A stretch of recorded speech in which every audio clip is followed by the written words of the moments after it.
continuing on here, the Hustler NHL94 Genesis tournament.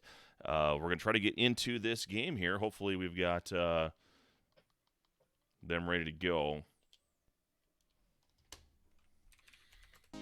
Yeah, if we have any Chris O fans out there, we're scratching that itch as this is his third game in a row. His first one, he made the comeback against King Raph, and then the second one, Spackman completed the comeback against Chris O. And Chris O has given us no shortage of entertainment with his games tonight, and we hope that continues in this third game.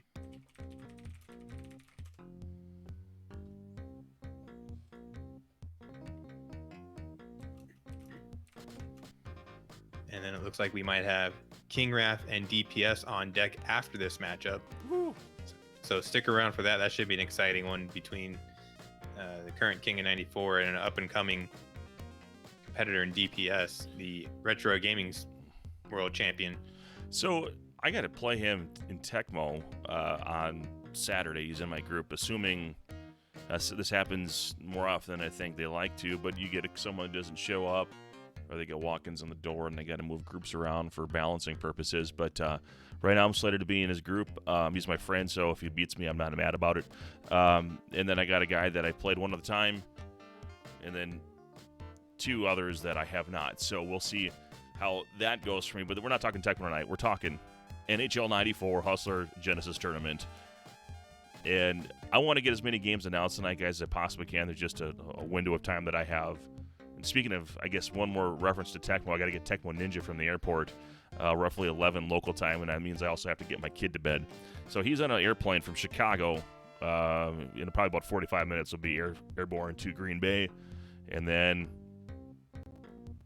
yeah, so with probably an hour and a half between he gets off the plane and everything, 2 hours, he's going to be ready for me to get him. So if he renames himself to NHL Ninja, we will allow you to leave on time. Oh, right. Okay. All right, so Kovalenko scoops up that face-off, and Pel Eklund had something to say about it. Feeds it into Recchi. Hextall getting aggressive, we got Steve Duchesne chasing after it, and looks like Kevin Deneen with the first goal of the game here with 4:27 remaining in the first period. It's 1-0. Yeah, it looked like the Quebec defense got caught out of position there, and Deneen crashed that far post and was able to take that feed from Eklund and put it behind Hextall. The slow Yuskevich having to skate around his own guys, trying to find someone can. Here comes Duchesne to Sakic on the wing, and lets it fly. Soderstrom is there, and picked up by Mark Recchi. Puts one on goal. Eklund's put back, not quite there, turned away by Hextall. Deneen on the wing, around the back of the net. Sakic scoops it up, and now Duchesne back to Sakic, loses it. Matt Sundin back to Duchesne. One-timer to Sakic on the wing. He beats him to the post. It's 1-1. And despite NIUHuskie's best effort to get Soderstrom over, which he did in time, he just got screened by the Quebec forward and tight angle shot. Nicely done by Chris O. And a pass to Pel Eklund. Going all the way around, wraparound. Very aggressive going by Hextall. Unable to get a backdoor floater in there. Hoggood unable to get to the puck. And now Sakic, who has the first goal for Quebec. Turned away by Soderstrom to Hoggood. Hoggood 2. Pel Eklund loses it to Gusarov, who just destroys him. Gusarov, neutral ice, passes it to Sakic. Taken down by Mark Recchi. Comes the other way. Gusarov gets the puck. Sakic now the other way. Sakic takes the zone. Left wing on the right wing. Crime puts it right on Soderstrom with the screen. No go. Kevin Deneen feeding it to Recchi. Recchi is taken down. Here comes Duchesne. Duchesne to Mats Sundin. Breakaway opportunity. Floater misses the net entirely. Kovalenko giving it to Gusarov. Tries to put it deep. Can't get it past Soderstrom. And Hoggood clears the puck. Picked up by Hextall. 10 seconds remaining. And we're going to see the puck frozen, and we'll have a face-off into the Quebec zone. This is an opportunity where you could pull your goalie, but NIUHuskie looks not to here. Kevin Deneen puts it right on net after the face-off, and is turned away by Hextall, and it's 1-1 as we go to the second period.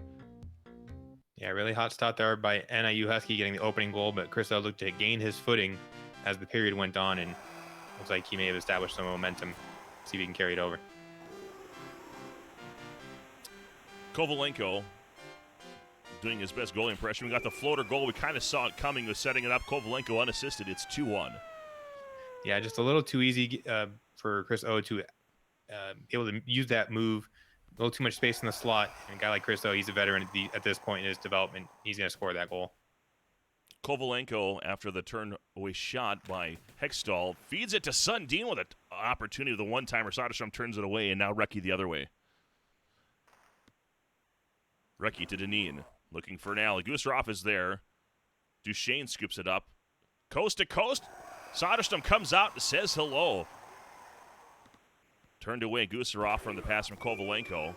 And we've got a penalty possibly on Philly. Yes, looks like Greg Hoggood's going to go to the box. And this is another opportunity for Quebec to continue gaining momentum here on the power play now. Yuskevich, after the face-off win, back to Mark Recchi.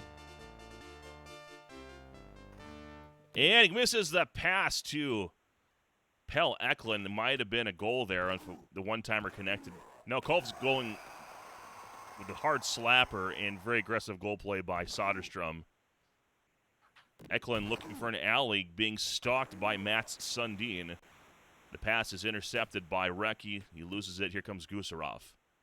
Gusarov into the zone, has a lot of friends chasing after him. And a one-timing centering pass to Joe Sakic gets the goal and the penalty on Yuskevich for all of that effort. Yeah, it looked like Chris O was able to draw the defense to the puck handler. And Joe Sakic just went straight to the net. Easy tap-in goal there, and Quebec remains on the power play now. Terry Karkner finds his way into the lineup. Here comes Pelican on the breakaway. Going right at the 5-hole location, ladies. And can't get it past Hextall. Here comes Mats Sundin bouncing off of Flyers defenders. Nice one-timer, and the putback by Kovalenko is still not there, and now there's a penalty on Quebec and a wasted opportunity now as Quebec touches up, and Joe Sakic goes to the box. Yeah, it looked like Soderstrom in his mad rush to get to the bench for the extra attacker actually knocked the puck off his own player's stick.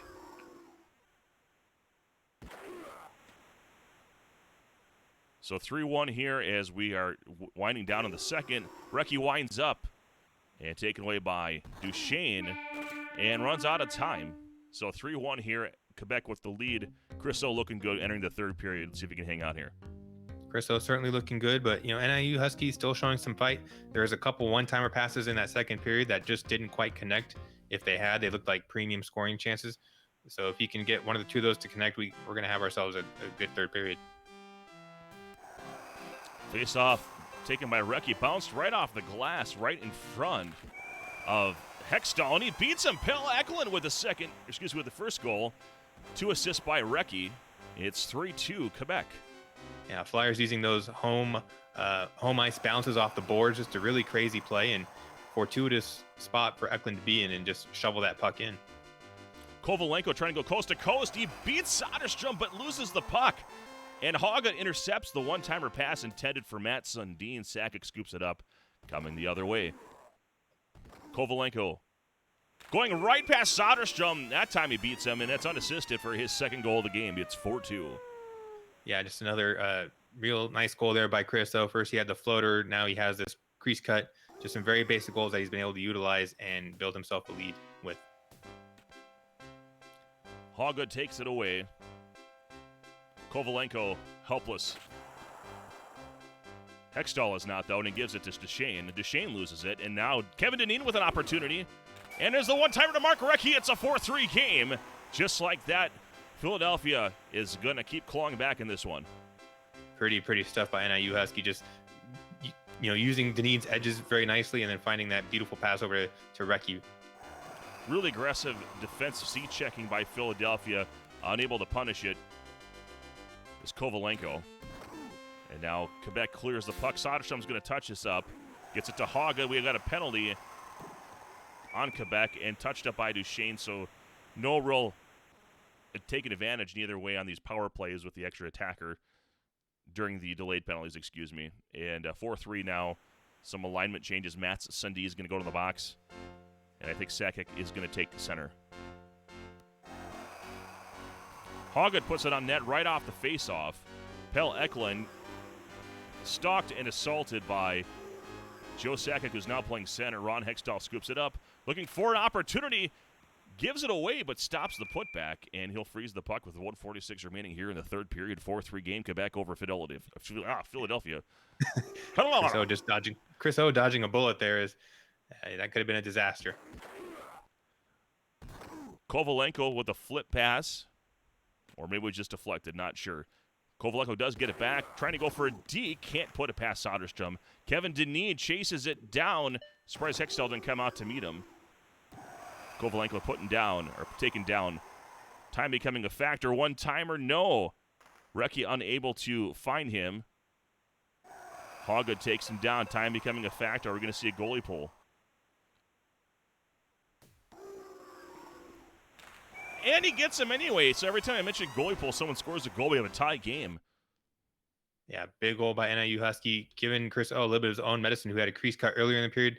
This looked almost very similar, and it ties the game up. We look like we're on the verge of more free hockey tonight. Will it be free? Someone's paying for it. Yes, one of these two competitors will have to pay for it unless we have a tie game, and we all pay for it, really. So Kevin Cabrillo can answer this question. Do they stop serving beer once they hit overtime? That's really the main question. This was 1994. I'm sure they actually gave you a deal on beer just to get it out of the building. Tie game here, obviously, because it's overtime. Third period, no beer. Boo. I don't know what arena chaos is going to. By mere Steve Duchesne with a breakaway short side, gets him 5-4. And that is the game. Chris O redeems himself from the overtime loss in the last game, almost gave away this one and found a way to pull it out. By mere Steve Duchesne. Almost another giveaway there by Chris O in this game, as he had the lead here. NIUHuskie, a very spirited comeback, 3 goals in the third period.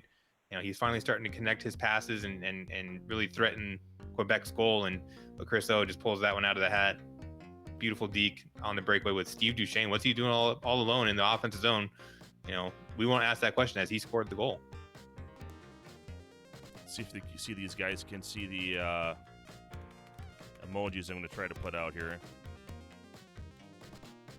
Those are new emojis that you have access to, and there's other ones too. If you're a Twitch subscriber and you don't have that free subscription sent anywhere, we have that now. You can have these awesome emotes. That's a thing now. Angryjay93 Trojan. Thank you for watching this game. By God. What a game. What is every time we call a game, it feels like it's overtime. It's unbelievable. It's crazy. We have Chris O to thank for this tonight. Unbelievable. Kevin Cabrillo, you're the second person to do that. Thank you very much.